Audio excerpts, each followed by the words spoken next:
Salut à tous, si vous n'êtes pas encore abonné, inscrivez-vous à cette chaîne, hein. Partagez le plus possible, mettez des likes, partagez la connaissance. Si vous ne possédez pas encore le livre Amazonie politique, procurez-vous ce livre, offrez-le à des proches. Aussi le livre Cours de philosophie d'Olavo de Carvalho, qui est très intéressant pour apprendre à penser par nous-mêmes et ne pas répéter les raisonnements d'autres personnes et comment arriver à percevoir le plus important, hein, si on répète justement les raisonnements des autres.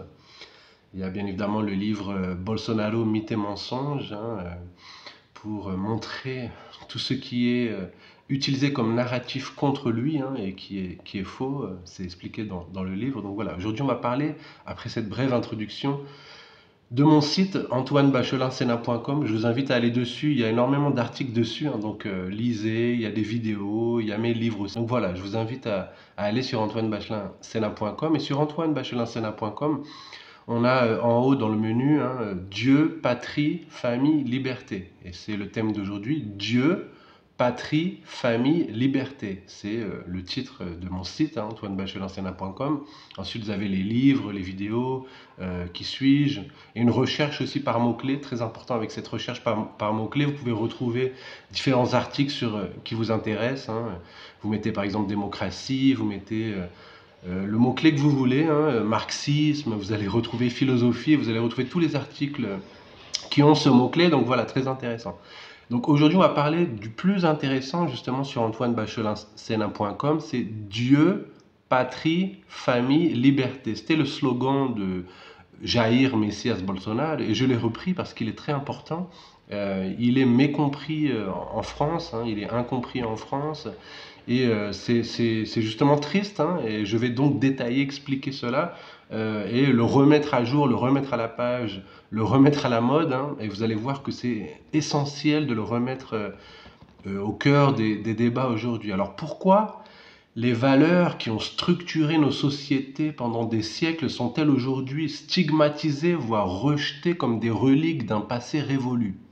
En analysant en profondeur, il est possible d'observer une fracture métaphysique profonde. L'homme moderne, en se proclamant mesure de toute chose, s'est enfermé lui-même et a exclu la transcendance. Comment cette fracture se forme et comment la guérir? Le premier point, inversion des valeurs, une laïcité sacralisée. La laïcité, souvent présentée comme un pilier de la modernité, s'est transformée en un dogme, loin de son ambition initiale de neutralité. Sous prétexte de préserver la neutralité, l'État français impose une vision du monde où toute référence à la transcendance est suspecte. L'interdiction des signes religieux dans les écoles ou les espaces publics instaurée par la loi de 2004 illustre ce paradoxe. A l'inverse, des discours blasphématoires ou provocateurs comme ceux publiés par certains médias satiriques sont protégés au nom de la soi-disant liberté d'expression. Un lycéen portant une croix ou un autre signe religieux risque des sanctions, tandis que des slogans consuméristes ou provocateurs sont tolérés, voire encouragés. Ce double standard révèle une vérité troublante. La laïcité moderne ne tolère pas la concurrence d'une vision du monde qui remet en question ses fondements. Elle s'est muée dans une forme qui, sous couvert d'une soi-disant rationalité, rejette tout ce qui dépasse l'homme. Mais n'est-ce pas cela en fait l'extrémisme? La stigmatisation de Dieu, la stigmatisation de Dieu. Pourquoi le mot Dieu, entre guillemets, lui-même provoque-t-il un malaise dans nos sociétés? Lorsqu'on évoque le slogan Dieu, Dieu, patrie, famille, liberté, c'est souvent le premier terme qui suscite des réactions hostiles. Dieu est perçu comme une menace, un symbole d'intolérance ou un vestige d'un passé obscurantiste. Pourtant, invoquer Dieu n'a rien d'extrémiste. Dans la tradition, Dieu est le logos, la source de l'ordre, du bon, de la beauté, de la vérité.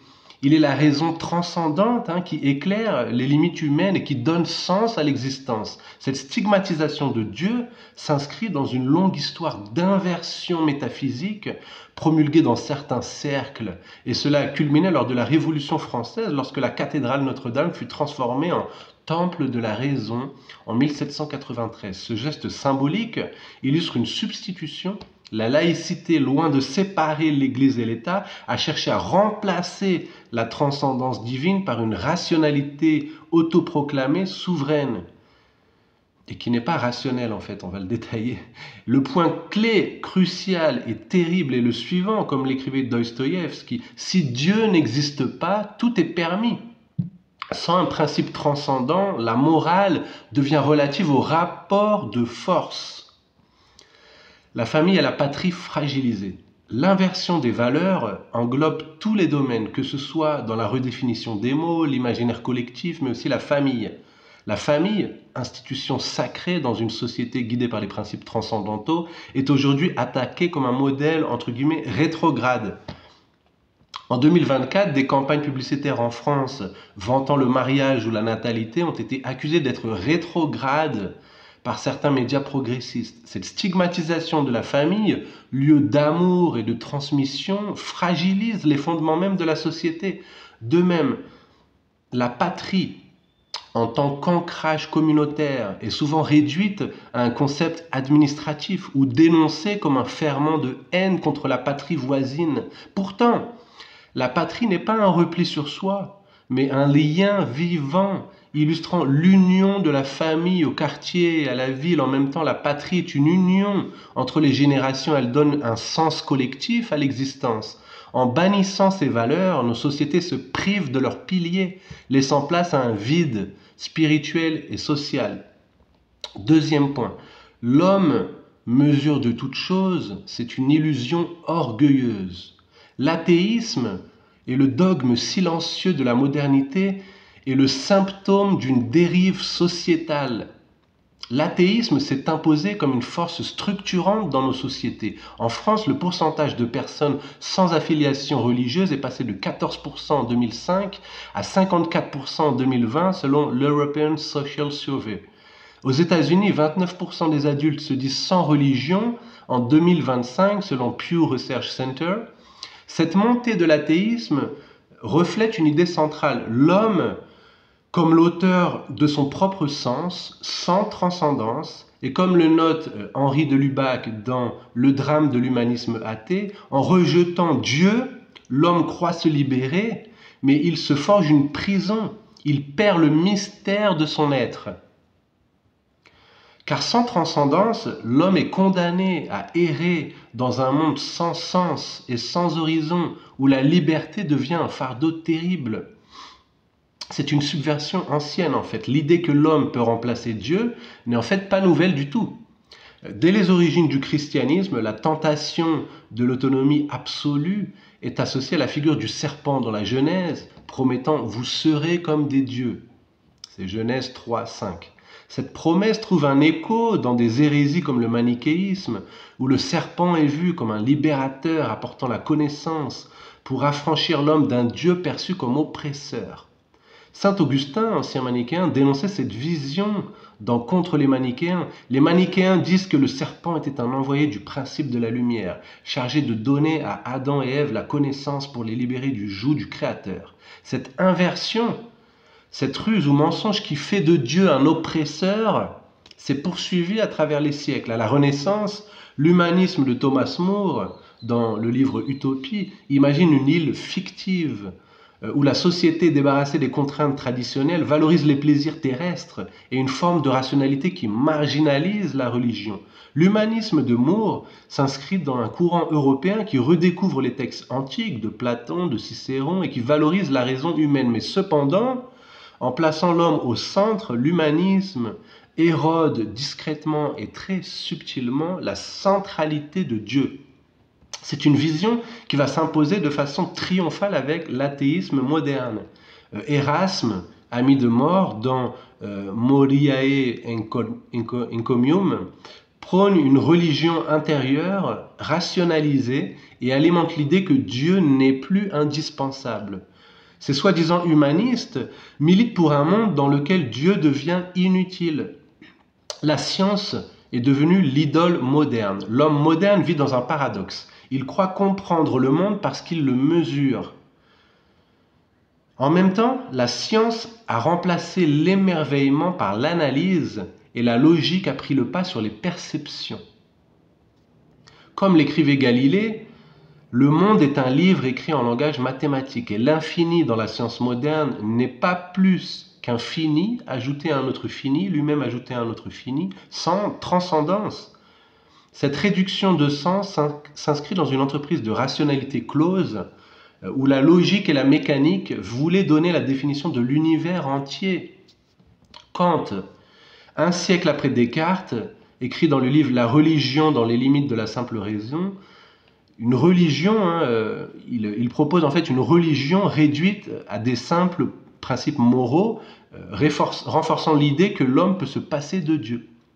Troisième point, Dieu est en fait la raison transcendante et c'est une vision équilibrée. Face à cette dérive, remettre Dieu au centre n'est pas du tout un appel à l'obscurantisme, mais au contraire à la raison véritable. Dans la tradition, c'est le transcendant qui est la source de l'ordre, de la beauté et de la vérité. Les grandes cathédrales en sont un témoignage. Chaque pierre, chaque vitrail reflète une vision du monde où l'homme coopère avec le divin pour manifester le beau.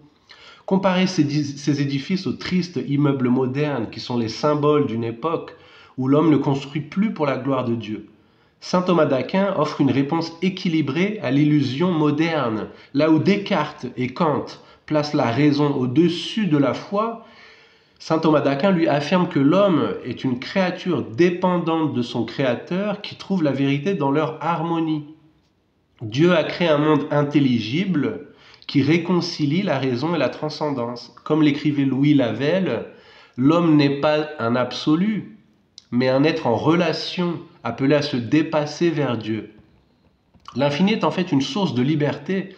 L'infini, loin d'être une abstraction, est une réalité poétique palpable. L'infini est dans le frisson d'une nuit étoilée, dans le silence d'une cathédrale, dans l'élan de l'âme qui cherche à comprendre le cœur de l'homme, au-delà des époques.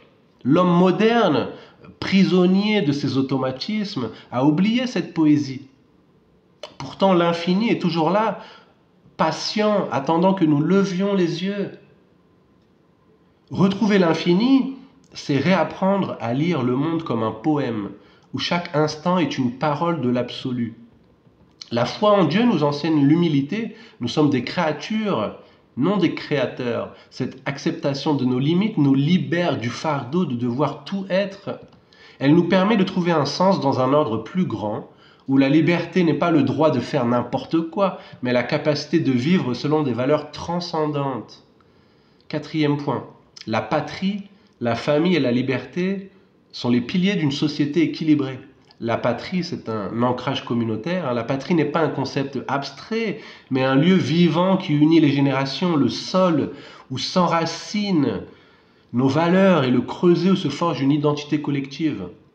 Dans une société guidée par Dieu, la patrie est un lieu de fraternité où l'individu s'inscrit dans une histoire plus grande que lui. Pourtant, aujourd'hui, c'est l'universalisme abstrait qui est glorifié et cette inversion fragilise le sentiment d'appartenance, laissant les individus totalement isolés dans un monde globalisé. La famille est un lieu de transmission.